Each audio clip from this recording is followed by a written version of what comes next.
So when kids come into the world, do you think that they have better access to this creative process than we do as adults? Because we start to impart rule plays and books like, will it get likes? Will people like it? But also like all the things that are available to us that we're not paying attention to, like the texture of this table, right? We're discarding things kind of systematically. We get quote unquote set in our ways. Do you think kids are just by definition and by design more creative than adults? Yes, kids they're open and they have no baggage. They don't have any belief system. They don't know how things are supposed to work.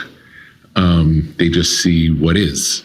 And if we pay attention to what is, we learn much more than if we, most of us select from an endless number of data points available to us as a species, to make sure that we don't die and to procreate and to feed ourselves are probably the primary functions first.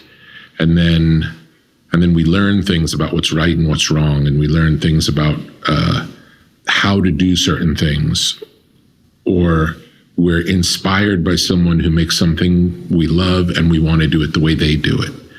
And all of those things undermine the purity of the creative process. They can be tools to build your skill set to be able to do it yourself. Like if you're a singer, you might imitate a singer you really like for a while to get good at it, and then eventually come to find your own voice. It doesn't always start with your own voice.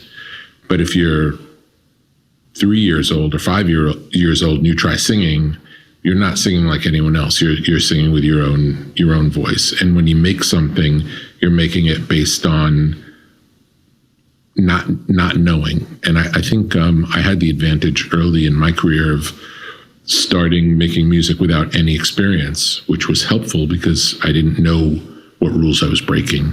And so it wasn't intentional breaking of rules. I just did what seemed right to me. But I didn't realize that I was doing things that other people wouldn't do. I mean, there is this idea that there are no new ideas.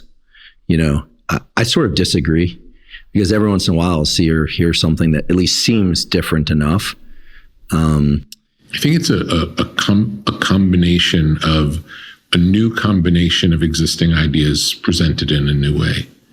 I think that's how it works. I don't know. But I will say it does seem like the things that are most interesting to me have a series of familiar elements joined together in a way that it's creating something that I've never seen before.